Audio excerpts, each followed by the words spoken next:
Once a daughter, always a daughter. These are the words of Justice Arun Mishra ji, who is the Supreme Court judge.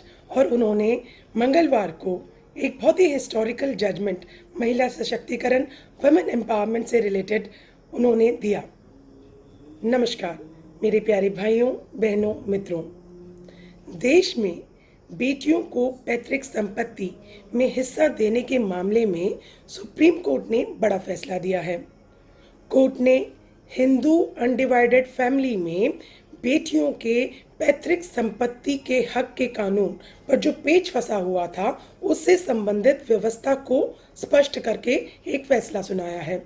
आज हम उसी पर उसकी व्याख्या करेंगे, उसकी चर्चा करेंगे। मित्रों, भारत में कानून और मान्यताएं मीन्स लॉ एंड कस्टम्स दो अलग अलग चीज़ें हैं। बहुत सारे कानून भी बन जाने के बाद मान्यताएं और प्रथाएं चलती ही रहती हैं। ऐसी ही एक परंपरा जो सदियों से चली आ रही है कि पिता की संपत्ति में बेटों का हक होगा, बेटियों का नहीं। इसके पीछे ये दलील दी जाती है कि बेटियां पराई होती हैं, उनका घर तो कहीं और बसना है, और जहां उनकी शादी की जाएगी, जिससे उसकी शादी होगी, उसका उसके ऊपर हक होगा। मगर इस मान्यता में कहीं ना कहीं लड़की के, महिला के, बेटी के जो मौलिक अधिकारों का उसका हनन होते हुए दिख रहा था, जिसके बाद इस विषय पर अदालत के दरवाजे खटखटाए गए। साल 2005 में हिंदू उत्तराधिकार कानून में संशोधन किया गया और ये व्यवस्था की गई कि महिलाओं को पिता की संपत्ति में बराबर का अधिकार मिलना चाहिए।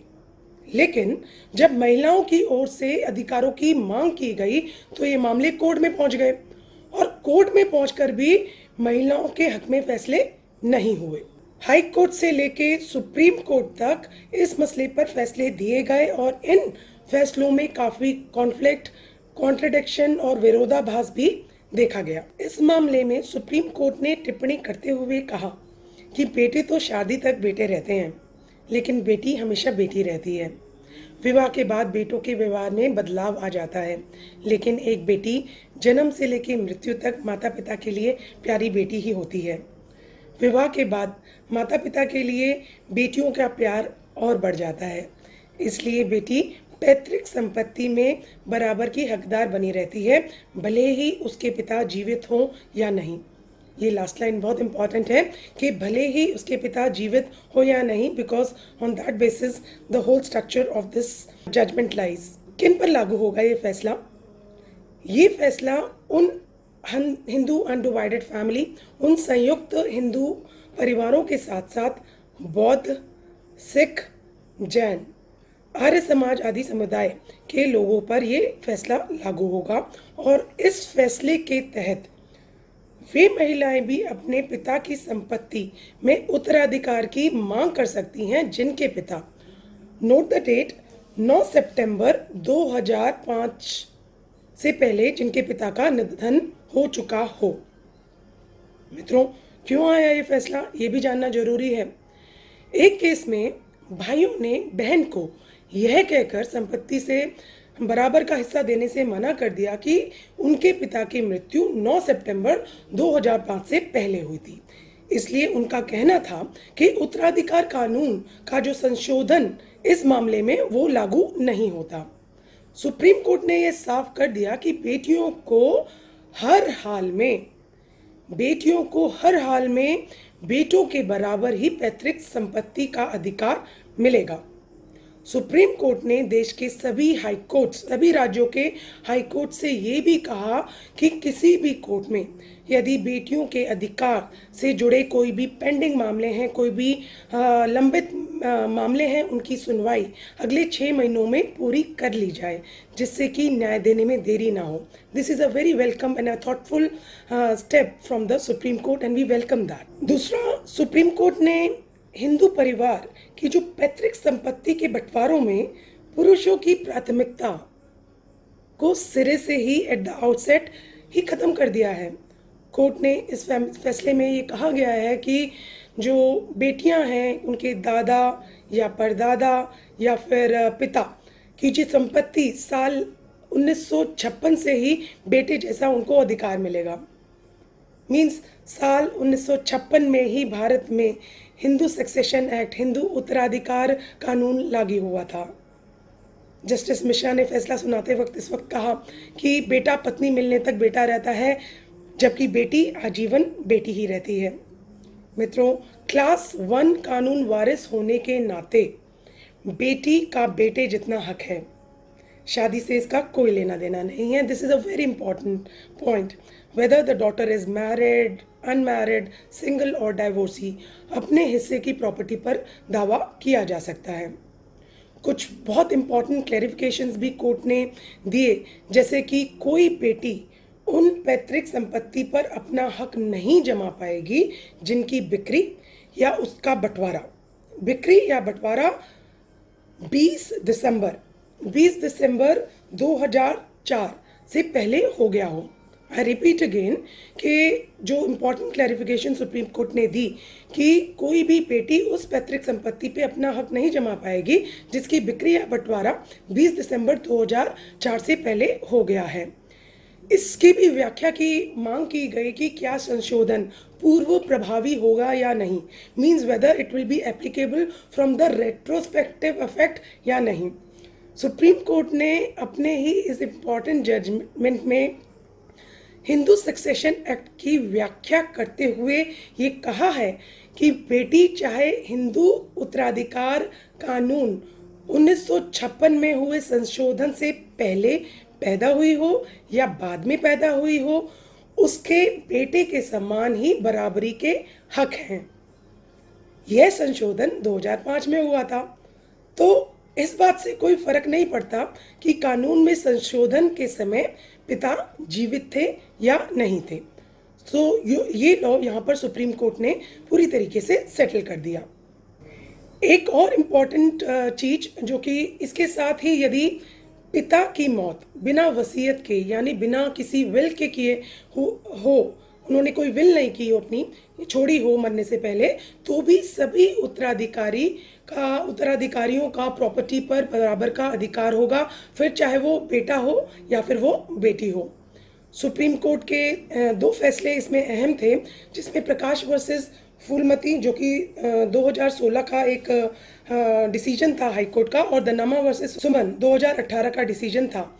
उसमें ये विरोधाभास कॉन्ट्रडिक्शन थी कि उसमें कानूनी व्यवस्था को तय करना जरूरी हो गया था, मींस लॉ को सेटल करना जरूरी हो गया था।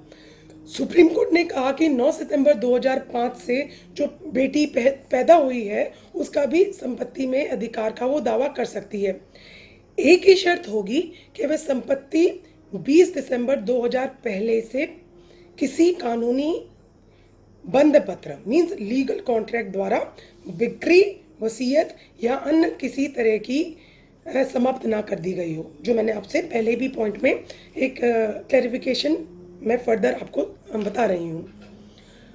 नाउ बिकॉज बेटी के जन्म से संपत्ति पर अधिकार प्राप्त होता है, इसलिए जो संशोधित कानून लागू होने की तिथि पर पिता का होना जरूरी नहीं है। ये भी मैं दोबारा स्पष्ट कर रही हूँ। और फैसले में ये भी स्पष्ट किया गया कि संपत्ति को यदि कोई मौखिक वर्बली कोई बंटवारा हुआ है, उसकी कोरी दलीलों को नहीं स्वीकारा जा सकता, ऐसा कोर्ट ने कहा है। और कानून के मुताबिक संपत्ति का जो बंटवारा है वो रजिस्ट्रेशन एक्ट के तहत रजिस्टर्ड डीड से होना चाहिए या फिर कोर्ट की डेक्री से होना चाहिए।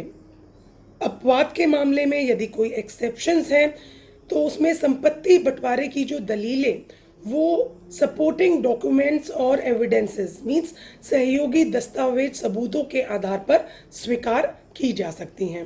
दोस्तों, ये तो हो गया कानून इस जजमेंट के बारे में, but in the hindsight I want to say that कि इस कानून के दुरुपयोग की भी आकांक्षा हो सकती है।